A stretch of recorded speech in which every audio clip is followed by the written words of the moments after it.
Alhamdulillahi Rabbil Alamin wa bihi nasta'inuhu ala umurid dunya waddin wassalatu wassalamu ala ashrafil anbiya'i wal mursalin sayyidina wa nabiyyina Muhammadin wa ala alihi wa ashabihi ajma'in.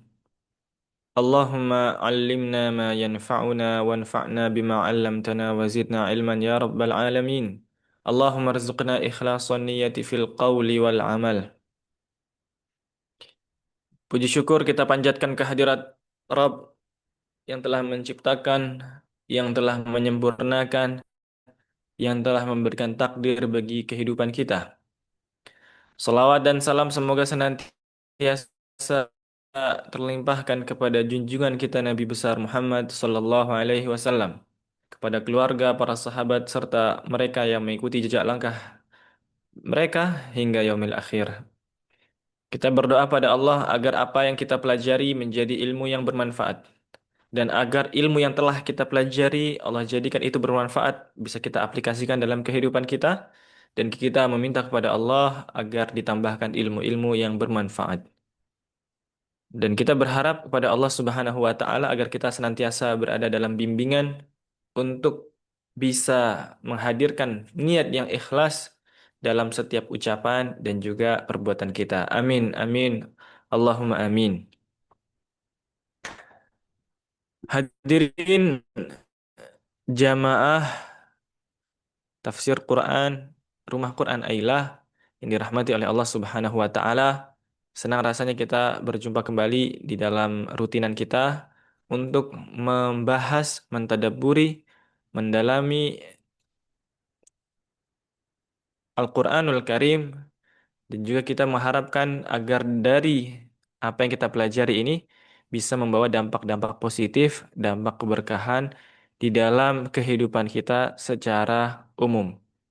Terlebih lagi tema kita pada sore hari ini adalah tentang rumah yang eh, apa namanya? Langkah kecil menuju rumah yang syurgawi. Langkah kecil menuju rumah yang syurgawi. Allah Subhanahu wa taala menjelaskan di dalam Al-Qur'anul Karim dalam surat An-Nur ayat 36, Bismillahirrahmanirrahim.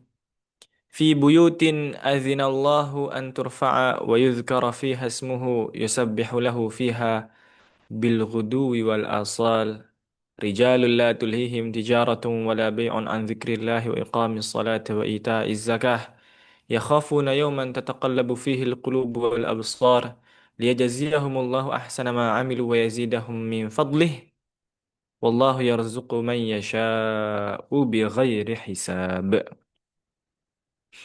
Ketika kita Allah Subhanahu wa taala berikan kesempatan untuk memiliki sebuah rumah, menempati sebuah rumah atau berada dalam rumah tangga seperti itu ya. Apapun posisi kita, entah itu sebagai orang tua, sebagai anak, sebagai suami, ataupun sebagai istri,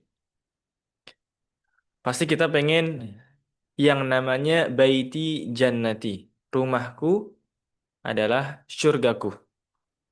Ya. Tetapi bagaimana sih sebenarnya gambaran, terutama dalam perspektif Al-Quran dan juga hadis Nabi Shallallahu Alaihi Wasallam tentang rumahku syurgaku?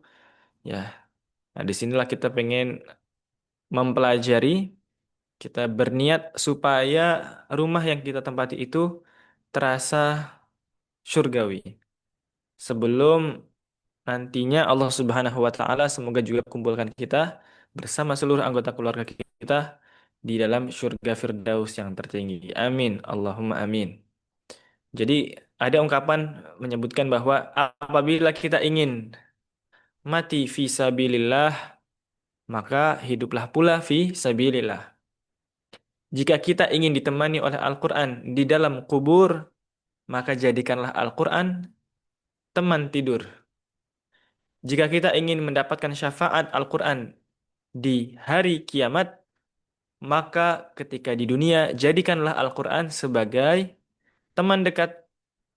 Kalau ingin menggapai Al-Quran, menggapai keberkahan Al-Quran di dalam kehidupan, maka bacalah Al-Quran di saat senang maupun bosan. Karena khairukum man ta'allamal Qur'ana wa 'allamah, sebaik-baik kalian adalah yang mempelajari Al-Qur'an dan juga mengejarkannya. Maka kita jadikan kitab yang Allah Subhanahu wa taala turunkan bagi kita ini sebagai panduan kehidupan kita, termasuk dalam menjadikan rumah kita, rumah tangga kita menjadi rumah tangga yang lebih diridai oleh Allah Subhanahu wa taala, disenangi oleh para malaikatnya dan juga menjadi kebanggaan dari baginda Nabi besar Muhammad sallallahu alaihi wasallam. Ayat yang pertama yang ingin kita bahas adalah ayat An-Nur, surat An-Nur ayat 36. Fi buyutin, pada rumah-rumah. Nah, ini sebenarnya konteksnya adalah Allah Subhanahu wa taala bahas dari ayat ke-35-nya, yaitu Allahu nurus samawati wal ard. Allah itu adalah cahaya bagi langit dan juga bumi. Ya. Dan di ayat yang 36-nya fi buyutin. Cahaya tersebut salah satu objek yang dijadikan tempat Allah Subhanahu wa taala anugerahkan cahaya, anugerahkan petunjuk, rahmat, kasih sayang, keberkahan, itu adalah fi buyutin, pada rumah-rumah. Azinallah, yang di sana Allah Subhanahu wa taala izinkan atau perintahkan an turfa'a wa yudhkara fiha ismuhu yusabbihu lahu fiha bil ghudwi wal asal.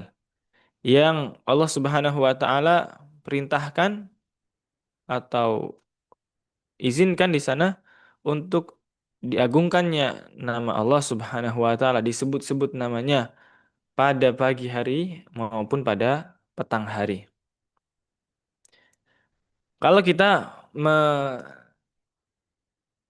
mengenai ayat ini secara tafsirannya, sebetulnya konteksnya adalah buyutin, di sini maksudnya adalah buyutillah, rumah-rumah Allah Subhanahu wa taala, yaitu masajid, masjid-masjid. Jadi salah satu tempat yang paling diberkahi oleh Allah Subhanahu wa taala adalah masjid-masjid, sebuah tempat yang memang di sana digunakan, dikhususkan untuk menjadi tempat sujud, tempat beribadah kepada Allah Subhanahu wa taala. Ya. Akan tetapi ketika kita ingin juga menjadikan ini salah satu kiat-kiat, karena di sini Allah Subhanahu wa taala nggak hanya menyebutkan rumah Allah udah, nggak hanya menyebutkan masjid, tetapi Allah Subhanahu wa taala menyebutkan sifat. Menyebutkan ada sifat-sifatnya nih. Kenapa kok masjid itu jadi tempat Allah Subhanahu wa taala turunkan cahaya, keberkahan, kebaikan? Karena di sana nama Allah itu ditinggikan, dimuliakan, diagungkan. Nama Allah di sana itu disebut-sebut, dan juga para penghuninya, para pemakmurnya itu bertasbih kepada Allah pada pagi hari dan juga pada petang hari. Inilah sifat-sifatnya. Sifat-sifat kenapa rumah-rumah Allah itu menjadi istimewa. Kalau misalnya ada rumah Allah di sana nggak pernah dipakai untuk sholat 5 waktu, maksudnya masjid gitu ya, nggak pernah dipakai untuk mengaji, TPA ataupun lansia atau siapapun, nggak pernah dipakai untuk kegiatan keagamaan, maka bukan seperti itu yang dimaksud dengan ayat ini. Karena di sini yang dimaksud adalah ketika memang bangunan-bangunan tersebut menjadi satu tempat yang di sana nama Allah disebut-sebut, di sana nama Allah diagungkan, dimuliakan, dan para penghuninya atau para pemakmurnya itu senantiasa bertasbih menyebut nama Allah Subhanahu wa taala. Jadi kalau kita ingin menghadirkan rumah yang surgawi, eh, pertama adalah kita menjadikan, meniatkan rumah kita ini untuk mengingat Allah. Maka kalau misalnya dimulai dari apa namanya, desain, dimulai dari hiasan, jangan sampai kita hanya memikirkan yang estetik-estetiknya aja, tetapi kita juga harus memberikan syiar-syiar di mana Allah Subhanahu wa taala diagungkan, dimuliakan dan lain sebagainya. Dari Abu Musa Al-Asy'ari radhiyallahu anhu bahwasanya Rasulullah sallallahu alaihi wasallam bersabda, "Mathalul baitil ladzi yadhkurullah yuzkarullahu fihi wal baitil ladzi la yuzkarullahu fihi mathalul hayyi wal mayyit. Hadis riwayat Muslim. Perumpamaan rumah yang disebut nama Allah di dalamnya dan rumah yang tidak disebutkan nama Allah di dalamnya itu perumpama seperti orang yang hidup dan orang yang mati. Jadi kalau rumah tersebut nggak pernah nih dipakai buat ngaji, anggota keluarganya belajar ngaji atau ngaji tilawah atau murojaah atau interaksi dengan suami dengan istrinya untuk mengaji seperti itu ya, atau berzikir digunakan untuk sholat tahajud, untuk tafakur, untuk berdoa kepada Allah Subhanahu wa taala. Nggak pernah dipakai seperti itu seperti rumah yang buruk, rumah yang mati. Bahkan di dalam hadis yang lain disebut seperti kuburan. Nanti akan kita bahas insya Allah. Maka kita, teman-teman yang dirahmati oleh Allah, sebelum ikhtiar. Jadi dalam hidup ini ikhtiarnya macam-macam. Kita ada ikhtiar ukhrawinya, ada ikhtiar duniawinya. Memang kita pengen rumah tangga ya. Akan tapi bukan berarti kita kemudian cuma belajar soal teori-teori komunikasi dan lain sebagainya. Hadirkan juga ibadah-ibadah di rumah kita supaya Allah berkahi. Ketika berkah, di situ ada yang namanya ziyadatul khair, bertambahnya kebaikan. Makanya ada orang misalnya dia dapat nih, pengen belajar, pengen memperbaiki hubungan antara suami dan istri, pengen memperbaiki hubungan antara orang tua dan anak. Tapi ketika dia pengen seperti itu, pasangannya menolak, nggak mau. Ketika dia pengen memperbaiki hubungan, ternyata anaknya kok nambah masalah. Atau sebaliknya.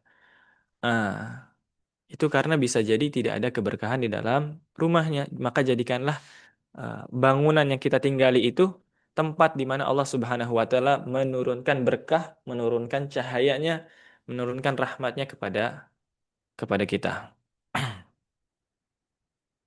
Ini salah satu yang paling mendasar adalah menjadikan rumah kita itu untuk zikrullah, mengingat Allah. Ada majelis ilmunya, ya, ada majelis ilmunya. Kalau misalnya nggak bisa kita bikin majelis ilmu di rumah antar anggota keluarga, minimal ya kita pakai nih, misalnya ada kajian online, ya sekalian tuh kita setel di rumah, nonton bareng-bareng, misalnya sama keluarga. Ayo kajian dulu, disimak. Supaya rumah kita juga kebagian barokahnya. Karena salah satunya majelis ilmu ini adalah humul qaumul ladzi la yashqa bihim jalisuhum. Orang-orang yang berada di dalam majelis ilmu itu adalah orang-orang yang gak akan ada satupun orang di dalamnya yang merugi. Betul-betul gak ada. Ini jadi dalam hadis itu ada malaikat kan yang memang disuruh sama Allah itu untuk nyari majelis ilmu. Mana tuh orang-orang yang belajar, mana orang-orang yang menyebut nama Allah, membaca Al-Quran, membaca hadis. Maka malaikat ketemu nih, ini ada orang-orang nih, disuruh bagaimana kondisi mereka. Mereka itu mengharapkan surgamu ya Allah. Apakah mereka sudah melihat surgaku? Belum ya Allah. Maka bagaimana kalau seandainya mereka betul-betul melihat surgaku? Kasih tuh, kasih apa namanya? Catat pahala gitu ya. Terus apa lagi yang mereka bahas? Mereka itu takut sama nerakamu ya Allah. Mereka membahas hal-hal supaya nggak masuk neraka. Apakah mereka sudah melihat nerakaku? Belum ya Allah. Maka bagaimana kalau mereka sudah melihat nerakaku? Pasti lebih pengen lari lagi dari api neraka. Maka itu jadi catatan lagi bagi para penuntut ilmu. Lalu malaikat bertanya, ya Allah, di situ ada orang yang cuma lewat. Ini konteksnya majelis offline gitu ya. Mampir, mungkin dia ngelihat, nih siapa Ustadz yang ngisi. Habis itu dia pergi. Dia ini kebagian nggak rahmat barokah majelis ilmu? Ya, dia tetap kebagian. Karena humul qaumul ladzi la yashqa bihim jalisuhum. Mereka itu adalah kaum yang gak akan ada satupun individu yang nempel, yang interaksi sama mereka yang kemudian merugi. Maka orang yang sekedar numpang lewat, ngecek, itu aja dapat pahala. Orang yang hadir di majelis ilmu, kemudian mungkin dia tidur, itu juga dapat kebaikannya. Apalagi kalau misalnya kita rutinkan, kita istiqomahkan, kita serius, kita mencatat apa-apa yang faedah-faedah yang didapatkan dari majelis ilmu, maka itu akan semakin barokah. Orangnya barokah, tempat yang dipakai juga barokah. Maka sesekali kita perlu tuh adakan eh, majelis-majelis ilmu di rumah-rumah kita. Entah sama keluarga, entah kita baca, ayo kita baca yuk Al-Quran bareng-bareng, habis itu tadabburi, kita coba baca tafsir, ayo kita coba baca kitab Riyadus Shalihin, kita baca hadis Arba'in dan juga syarah penjelasannya, ayo kita nonton bareng-bareng kajian, seperti itu, supaya zikrullah itu kemudian ada di dalam rumah kita. Karena Talabul ilmi, menuntut ilmu itu adalah di antara zikrullah yang paling juga disukai oleh Allah. Rasulullah Shallallahu Alaihi Wasallam melihat ada dua majelis di Masjid Nabawi. Kemudian Rasulullah itu tanya, ini kamu lagi ngapain? Yang satu lagi berzikir, wirid seperti itu ya. Yang satu lagi membahas ilmu, maka Rasulullah bergabung bersama bersama mereka. Jadi talabul ilmi itu adalah min turuk tariqah ilallahi azza wa jal. Menuntut ilmu itu adalah di antara jalan-jalan untuk bisa minturqil wusuli ilallah. Untuk bisa sampai kepada Allah Subhanahu wa taala. Menuntut ilmu itu adalah sama kayak orang lagi berzikir, sama kayak orang membaca Al-Qur'an dan lain sebagainya. Tetapi nanti kita bagi-bagi teman-teman. Ada waktunya kita kajian, ada waktunya kita juga membaca Al-Qur'an, ada waktunya kita beristighfar memohon ampun supaya makin makin luar biasa insya Allah. Ini yang pertama tentang zikrullah secara umum, jadikan rumah kita itu tempat zikrullah. Ya, jangan sampai kita zikirnya, ibadahnya cuma di luar aja, cuma di masjid. Tetapi di rumah nggak pernah kita pakai untuk ibadah. Jangan. Gunakanlah untuk beribadah kepada Allah Subhanahu wa taala. Itu yang akan membawa keberkahan, membawa cahaya di dalam rumah kita. Yang kedua, secara spesifiknya, ini tadi zikir secara umum. Yang kedua adalah hidupkan dengan Al-Quranul Karim.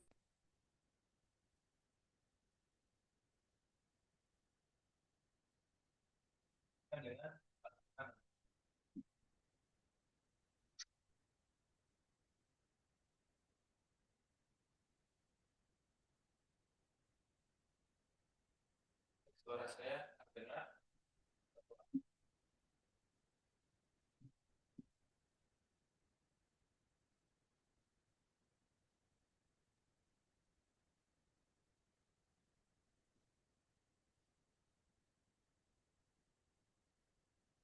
Suara jelas, teman-teman? Ah, oke, sudah. Baik. Yang pertama, tadi zikrullah secara umum, menuntut ilmu, zikir, membaca Al-Quran, salat, dan lain sebagainya. Yang kedua, khususkan bacaan Al-Quran dengan niat tabarruk, dengan niat mengambil keberkahan Al-Quran. Wahadza kitabun anzalnahu ilaika mubarakun. Kami turunkan Al-Quran ini mubarak, penuh dengan keberkahan. Maka bacalah Al-Quran supaya rumah kita itu diberkahi, dirahmati oleh Allah. Allah berfirman, "Wa idza quri'al Qur'anu fastami'u lahu wa ansitu la'allakum turhamun." Dalam surat Al-A'raf ayat 24.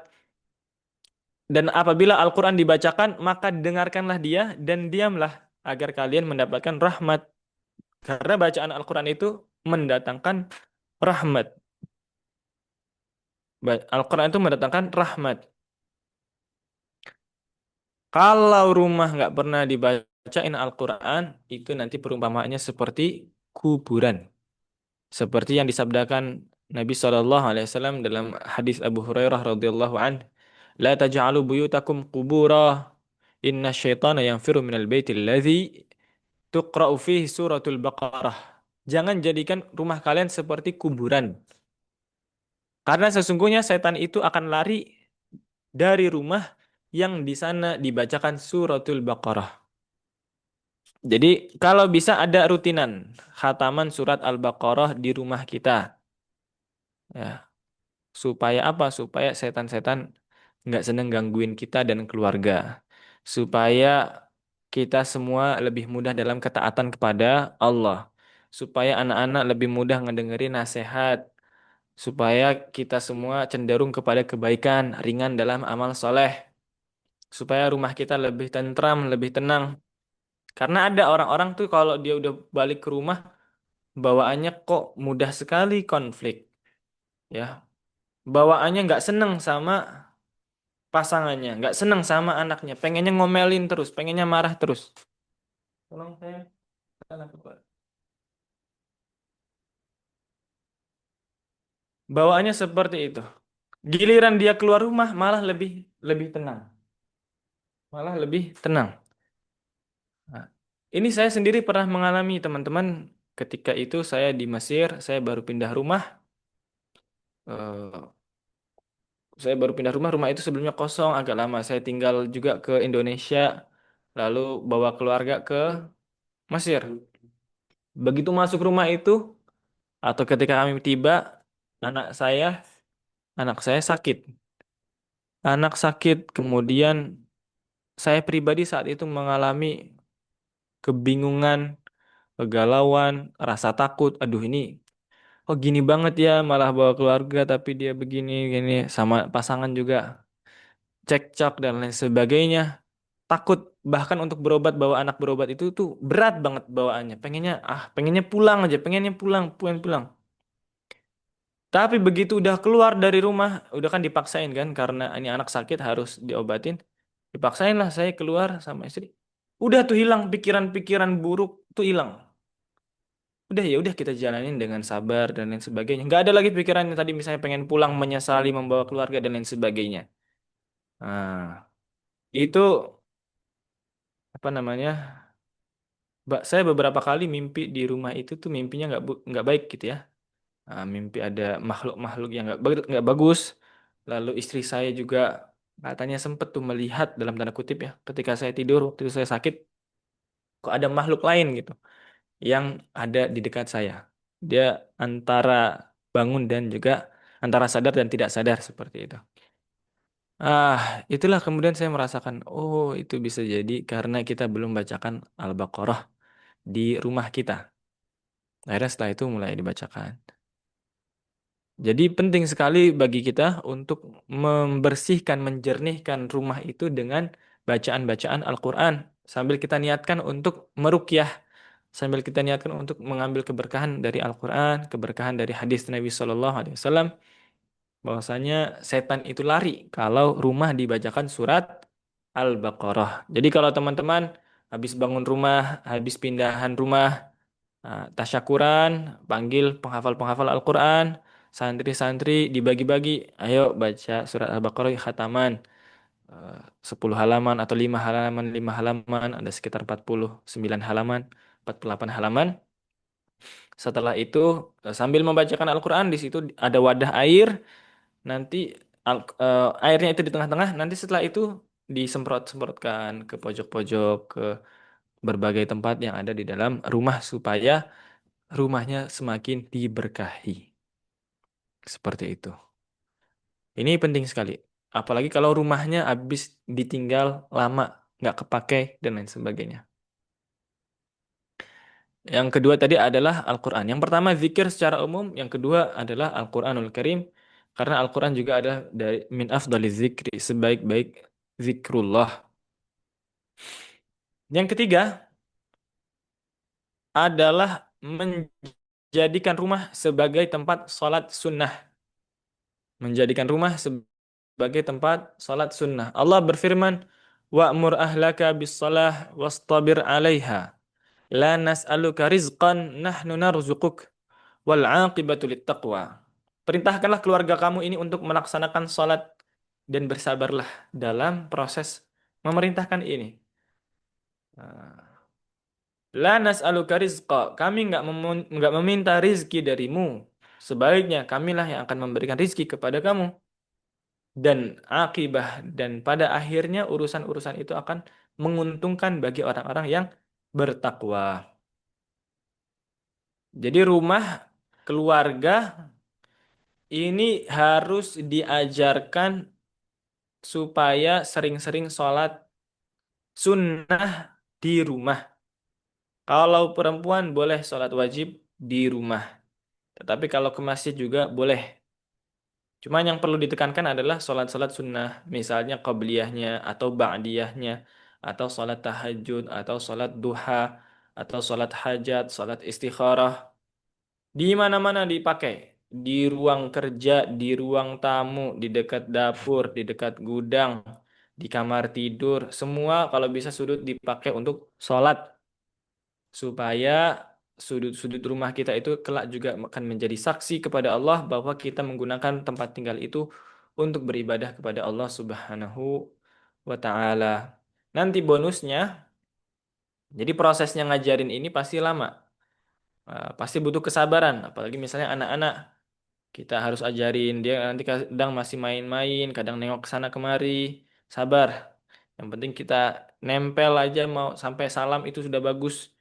Nanti kita pelan-pelan ajarin, nggak boleh meleng-meleng. Nanti kita ajarin pelan-pelan bacaan-bacaan Al-Qur'annya. Maka Allah pakai istilah istobir, bukan isbir. Isbir itu bersabarlah. Tapi istobir itu maknanya itu suwabaro. Sabarnya double-double. Soalnya kadang sabar sekali nggak cukup untuk ngajarin anak. Tetapi harus berkali-kali. Namanya anak kecil, dibilangin sekali belum langsung paham. Tetapi harus diulang terus-menerus. Nah, itu nanti sebab di antara sebab kelapangan rezeki dan juga keberkahan rezeki yang ada di rumah tersebut. La nas'aluka rizqa. Kami nggak meminta kepada kalian rezeki. Nahnu narzuquk, kamilah yang memberikan rezeki. An Zaid bin Sabit, dari Zaid bin Sabit radhiyallahu anhu, Rasulullah sallallahu alaihi wasallam bersabda, "Shallu ayuhan nas fi buyutikum, fa inna afdalas salati salatul mar'i fi baitihi illal maktubah." Wahai sekalian manusia, salatlah kalian di rumah-rumah kalian. Karena sebaik-baik salat itu yang dilaksanakan oleh seseorang di rumahnya selain dari salat 5 waktu. Nah, jadi kalau selain 5 waktu itu akan sangat baik kalau kita laksanakan sholat sunnah di rumah. Ya. Supaya Allah Subhanahu wa Ta'ala turunkan keberkahan, turunkan rahmat, turunkan kasih sayang. Para malaikat juga betah untuk mendoakan. Kemudian rumah tangganya itu juga lebih sakinah, lebih tenang, mawaddah warahmah. Jadi rumah-rumah yang di sana dipakai untuk sujud itu akan disaksikan dan mempersaksikan diri di hadapan Allah Subhanahu wa taala. Nanti lantai-lantai kita itu di hari ketika yauma idzin tuhadditsu akhbaraha, pada hari di mana bumi itu, tanah itu, tempat tinggal itu akan membicarakan kabar-kabar yang dia saksikan. Maka semoga rumah-rumah kita itu mengabarkan kepada Allah bahwasanya para penghuninya dahulu nih bapaknya, ibunya, anak-anaknya itu pada salat dahulu di sini ya Allah, orang tuanya dengan sabar mendidik ke anak-anaknya untuk melaksanakan salat, dengan sabar mendidik anak-anaknya untuk membaca Al-Qur'an, dengan sabar mendidik anak-anaknya untuk belajar agama. Kita hadirkan, maka kita akan dikenali juga oleh bumi dan juga oleh langit sebagai insya Allah orang-orang yang baik. Ini, hadirkan salat di rumah-rumah kita. Yang ketiga, dan Nabi SAW itu seperti itu. Nggak harus di musola ya. Kalau di musola, alhamdulillah bagus. Tetapi nggak harus. Kalau misalnya nggak ada musola di rumah, bagaimana? Di kamar tidur boleh. Nabi SAW saat itu Sayyidah Aisyah ditanya tentang apa namanya perempuan itu yang sedang haid boleh nggak sih dekat-dekat dengan suaminya? Maka Sayyidah Aisyah bercerita bahwa Rasulullah SAW pernah sholat malam sedangkan beliau lagi tiduran di kasur seperti itu. Artinya sholat di dekat beliau. Kamarnya itu nggak besar. Kata Sayyidah Aisyah itu kalau Nabi mau sujud kaki saya kadang suka digeser dulu gitu.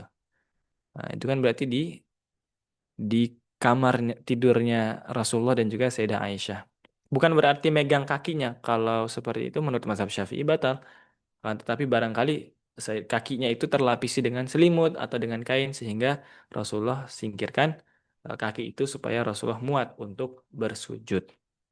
Jadi nggak harus di musola. Kalau mau punya mihrab untuk khusus ibadah, untuk zikir baca Quran boleh.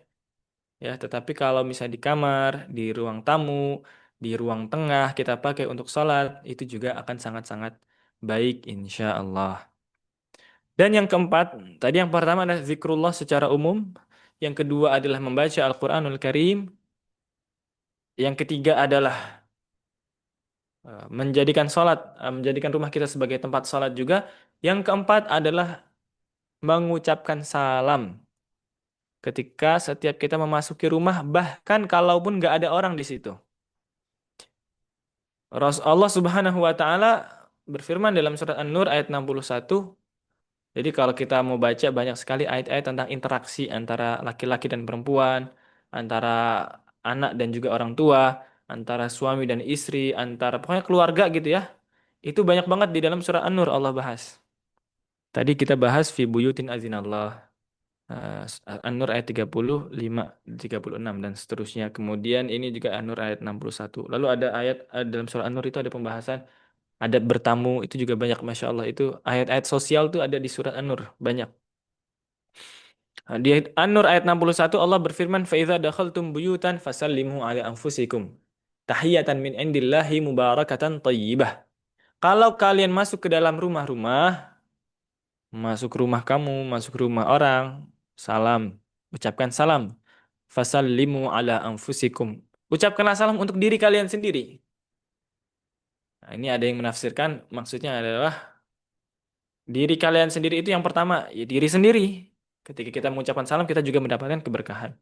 Yang kedua, ketika kita mengucapkan salam, orang akan membalas jawaban salam. Maka itu kita juga dapat keberkahannya. Yang ketiga, ala anfusikum adalah untuk keluarga kamu sendiri. Gitu ya. Atau yang keempat, kalau misalnya nggak ada orang di rumah itu, kamu masuk ke situ, fasallimu ala anfusikum. Bacalah salam, ucapkan salam untuk diri kalian sendiri. Kan biasanya assalamualaikum. Kalau nggak ada orang di rumah, kita baru mudik, baru dari jalan-jalan, kita pulang ke rumah. Apa bacaannya? Assalamu alayna wa ala ibadillahis salihin. Semoga salam sejahtera untuk kami dan juga hamba-hamba Allah yang saleh. Dicuci ya. Nah. Assalamu alayna wa ala ibadillahis salihin. Tahiyatan min indillahi mubarakatan thayyibah karena ucapan salam itu adalah ucapan penghormatan yang Allah Subhanahu wa taala berikan dan ucapan itu membawa keberkahan mubarakatan thayyibah dan juga adalah salah satu kalimat thayyibah. Jadi rumah itu dibacain salam. Assalamualaikum, assalamu alayna wa ala ibadillahis salihin. Kita ucapkan sekalian buat kita juga nggak apa-apa. Kalau ada amalan dari Kiai Maimun Zubair, beliau bilang kalau kamu masuk rumah, pertama baca salam, lalu baca sholawat, lalu baca Al-Ikhlas 3 kali. Insya Allah rezeki penduduk rumah itu, penghuni rumah itu, Allah Subhanahu wa Ta'ala kasih kelapangan. Jadi Assalamualaikum, Allahumma sholli ala Sayyidina Muhammad wa ala Sayyidina Muhammad. Bismillahirrahmanirrahim. Qul huwallahu ahad, Allahus samad, lam yalid wa lam yulad wa lam yakul lahu kufuwan ahad. Al-Ikhlas itu 3 kali. Itu kalau kita setiap masuk rumah. Nah, itu insya Allah selain barakah untuk penghuninya, untuk diri kita juga Allah Subhanahu wa taala lapangkan rezeki. Amin ya rabbal alamin. Fasallimu ala anfusikum. Nabi Shallallahu alaihi wasallam pernah bersabda, "Idza dakhala ar-rajulu baitahu fa dzakarallaha 'azza wa jalla 'inda dukhulihi wa 'inda ta'amihi, qala syaitan la mabita lakum wa la 'asya." Dari Abu Umamah, Rasulullah bersabda, kalau seorang lelaki atau seorang manusia masuk ke dalam rumah lalu dia zikrullah, menyebut nama Allah Subhanahu wa taala, bisa dengan Assalamualaikum warahmatullahi wabarakatuh atau dengan doa eh, apa doa kalau masuk rumah ya? Ya, pokoknya berdoalah seperti itu ya. Udah di cuci? Mm-mm. Nggak bisa pakai air. Dan ketika dia makan dia juga baca Bismillah gitu ya, masuk rumah baca Bismillah dan juga makan, masuk rumah baca bismillah, mau makan baca bismillah, maka syaitan akan berkata kepada teman-temannya, la mabita lakum, kalian nggak dapat tempat tinggal, wala asya, dan juga nggak dapat makan malam. Nggak ada makan malam, nggak ada tempat tinggal buat kalian, itu orangnya zikrullah. Mafhum mukhalafahnya adalah kalau kita masuk rumah nggak baca doa, nggak baca bismillah, nggak baca assalamualaikum, lalu kita makan juga nggak baca bismillah, nggak baca doa, nggak baca bukan assalamualaikum ya kalau itu Allahumma barik lana misalnya. Maka di situ setan itu join teman-teman. Join ke rumah kita, dia ikut-ikutan masuk, lalu saat kita makan dia juga ikut-ikutan makan. Wal'iyadzubillah, semoga Allah lindungi kita dan keluarga kita dari gangguan-gangguan syaitan. Yang pertama tadi zikrullah, yang kedua salat, yang kedua tadi membaca Al-Qur'an, yang ketiga salat, yang keempat senantiasa membaca doa dan juga salam saat masuk. Insya Allah rumah kita itu terisi oleh orang-orang yang bertakwa, oleh orang-orang yang bertakwa kepada Allah Subhanahu wa taala. Doa yang kita panjatkan, Rabbana hablana min azwajina wa dzurriyyatina qurrata a'yuni waj'alna lil muttaqina imama. Ini eh, kalau yang saya pernah baca syarahnya, waj'alna lil muttaqina imama, ya Allah jadikanlah kami pimpinan bagi orang-orang bertakwa. Maksudnya adalah ini ketika misalnya seorang laki-laki minta supaya Allah jadikan pemimpin bagi orang-orang bertakwa. Maksudnya adalah supaya keluarganya jadi orang bertakwa. Ketika kita minta ya Allah hablana min azwajina wa dzurriyyatina qurrata ayun, jadikanlah pasanganku dan juga anak-anakku penyejuk mata, penyejuk hati.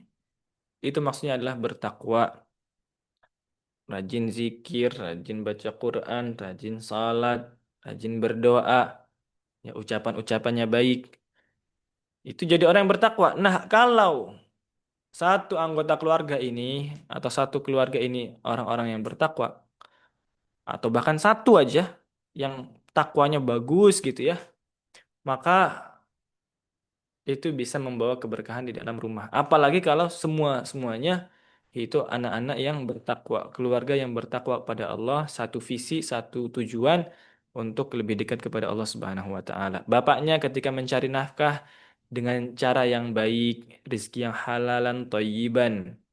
Ibunya ketika menggunakan nafkah dari suami dipakai untuk hal-hal yang baik, hal-hal yang halalan thayyiban, bukan yang israf, uria, mufakharah, bukan yang berlebih-lebihan, bukan untuk pamer-pamer, bukan untuk bangga-banggaan, tetapi memang yang berguna, yang bermanfaat, yang sesuai dengan kebutuhan.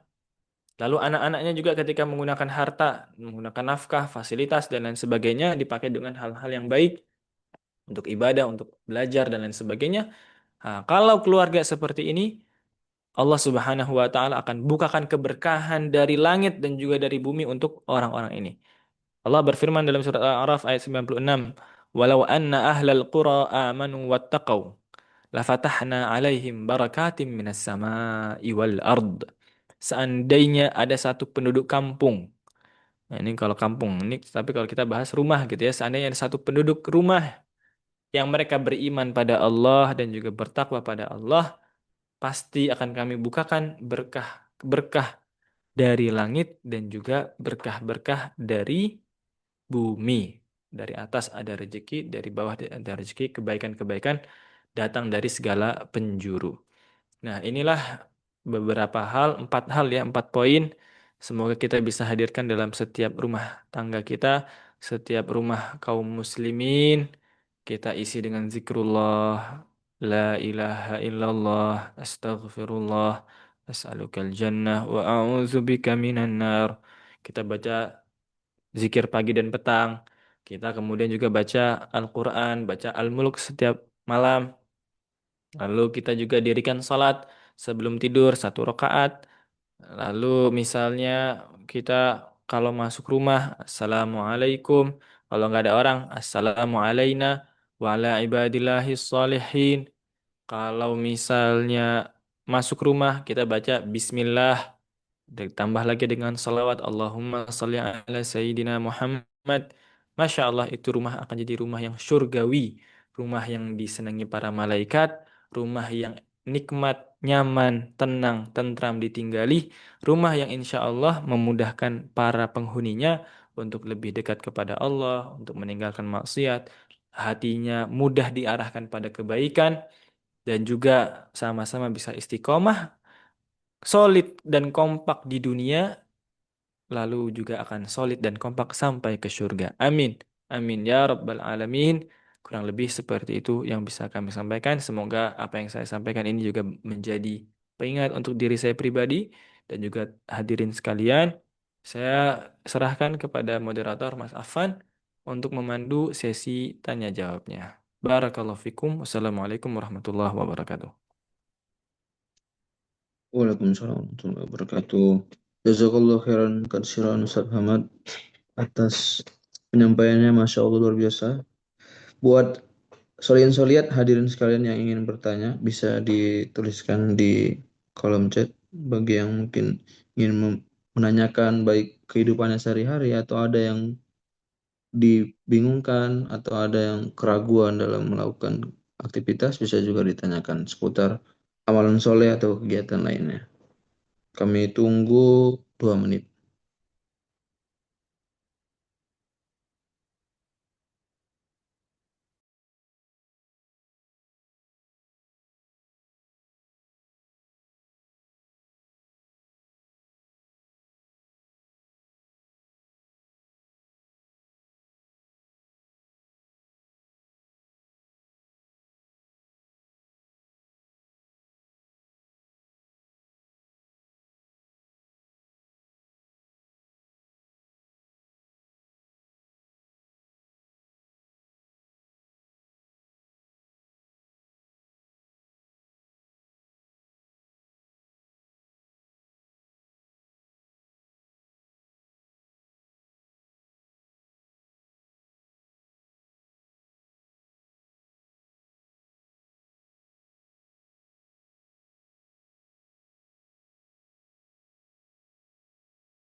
Sepertinya tidak ada pertanyaan, Ustaz ya.